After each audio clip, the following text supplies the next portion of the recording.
They have beautiful websites and impressive sounding OIDs. But then the grant agreement is signed. The money is transferred, and suddenly the perfect partner stops answering emails.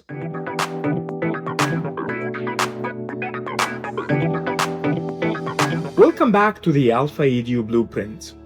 We have spent 8 episodes building your internal house, your strategy, your finances, and your digital tools. But today, we are stepping outside. We're going into the marketplace. If you have been in this game for 10 years, you know that Erasmus Plus is a social program. You cannot do it alone. You need partners to send your staff to, and you need partners to build cooperation projects with. But finding a partner in Europe today feels a lot like a dating app. Everyone's profile looks perfect. Everyone says that they are experienced, passionate, and reliable. They have beautiful websites and impressive sounding OIDs. But then the grant agreement is signed. The money is transferred, and suddenly the perfect partner stops answering emails. Or they send participants who don't speak your language, or English language if that matters. Or even worse, they provide a training course that is just a guy reading from a Wikipedia page in a hotel basement. Today, we are going to look at the professional vetting of partners.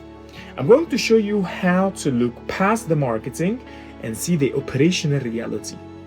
We will look at the red flags that should make you run away, and also the green flags that signals the best partner. I will show you the Alfa Edu Partner Vetting Protocol, the system we have used for a decade to build a network of excellence across the continent. Let's find your power consortium. Let's start with the basics. The OID, which is the organizational ID. Every organization in Erasmus Plus has one. It's your passport to the program. But most PMs use the OID portal or the WebGate portal just to find the name and an address. In 2026, the OID portal, part of the Organizational Registration System or the ORS, has become much more transparent. You can see an organization's participation history. You can see which projects they have been involved in, who they partnered with, and which sectors they operate in. The 10-year lesson? Never, ever partner with someone based on an email they sent you out of the blue. I call these the spammers. They buy email lists of accredited organizations, or they found them online and send out 5,000 emails saying, "We are an expert NGO in Italy or Spain or Poland or whatever the country. Please add us to your project." If they have to spam you to get into a project, they aren't the experts. Experts are found, they don't hunt. The technical deep dive? When you look up an OID, look at the legal entity status. Is it a brand new organization created 6 months ago? That's a risk. Is it an organization that participated in 50 projects a year but only has 2 staff members? Well, that's a project factory. They are taking the money, but they don't have the capacity to deliver the quality. The Alpha strategy? We advise our partners to use the EPALE, the electronic platform for adult learning in Europe, for searching. Not only EPALE, also School Gateway. Why? Because these platforms require a higher level of professional engagement. People there are sharing content, not just hunting for grants. At Alfa Edu, we have some green flags we look for. The first one is specialization. If a partner claims to be an expert in adult education, vet, youth, and sports, they are an expert in none of them. Now, let's get into the red flags. These are the signs that a partnership is going to fail before it even starts. Red flag number 1, the instant yes. If you send a complex partnership proposal to an organization and they reply in 10 minutes saying, "Yes, we are in, send the mandates or send the accession form," run away. A professional organization needs to check their capacity. They need to read the work packages. They need to see if the project aligns with their mission or not. If they say yes instantly, they only want the budget. They don't care about the project. Red flag number 2, the hidden infrastructure. Ask your partner, who is the project manager for this? and what is the physical location of the training. If they are vague or they tell you the training is somewhere in the city center, it's a red flag. In 2026, many middleman companies are popping up. They don't have trainers, they don't have classrooms. They wait for you to pay and then they rent a trainer at the last minute. This is how you end up with zero quality. Red flag number 3, the copy-paste communication. If their emails to you look like they were written for 100 different people, if they don't mention your specific project goals or your specific needs, they will treat your participants like a number. At Alfa Edu, we provide a quality guarantee. We have our own physical center, our own permanent staff, and a decade-long paper trail of results. If your partner cannot show you their face and their history, they are a ghost partner, and ghosts always disappear right before the final report is due. So, what does a green flag partner look like? How do you know you have found a partner that will make you look like a hero at your national agency? Well, green flag number 1, the pedagogical curiosity. A perfect partner asks questions. They ask about your learner's backgrounds. They ask about your institutional goals. They want to know what would or what should the staff be able to do after the course. They will ask about the objectives of your own Erasmus plan. This shows that they are focused on impact, not just attendance. Green flag number 2, technical transparency. A great partner will proactively send you the technical dossier. They will provide the OID, the PEC if needed, the staff CVs and photos of their trainings facilities without you even asking. And they will show you the exact days and the schedule of their trainings. They have a quality charter published on their website.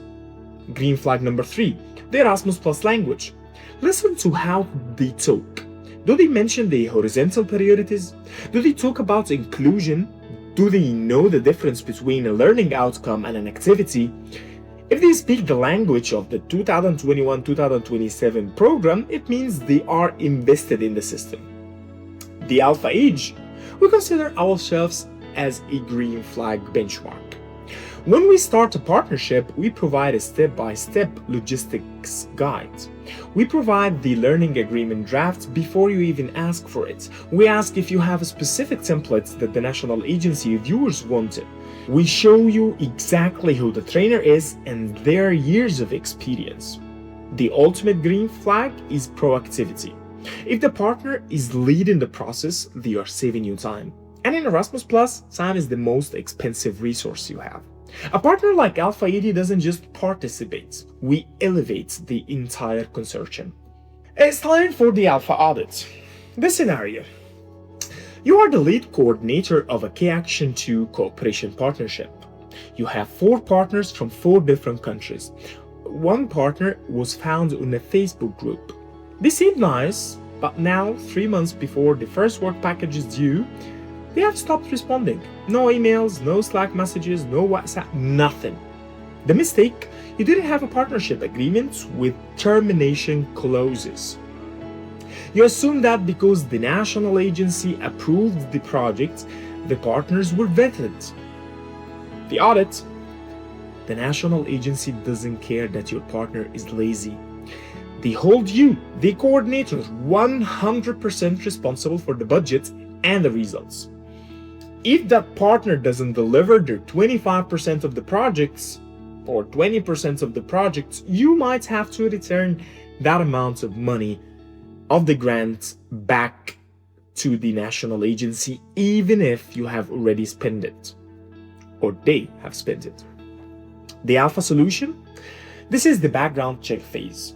Before we join a Key Action 2 project, we do a capacity audit on our partners. We ask for their last 3 final report scores. If they cannot show a score above 80, we don't partner with them. And we always sign a partnership agreement that allow us to replace a non-performing partner within 30 days. Don't be polite in international cooperation. Be professional. If a partner is failing, the Alfa Edu is saying cut them early. document their failure, and inform your national agency. Protecting the project is more important than protecting a ghost feeling.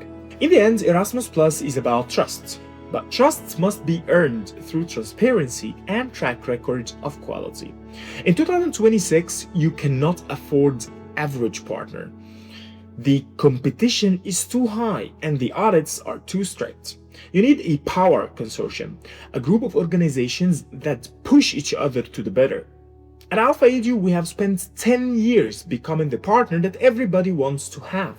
We bring the technical knowledge, the physical infrastructure, and the pedagogical depth that turns a standard mobility into a European success story. Today, we have looked at the OID portal, the red flags of project factories, and the green flags of impact-focused partners. I hope this helps you clean up your network. Next week, we're going to talk about the end game, dissemination versus exploitation. I'm going to show you how to make sure your project results don't just sit in a PDF on a forgotten website, and how to create virality in the adult education sector. Check out our partner vetting guide and our 2026 course catalog at alfaedu.it. This is Marwan Zahir, and you have been listening to the Alfa Edu Blueprint. Stay selective, stay strategic, and I will see you the next one.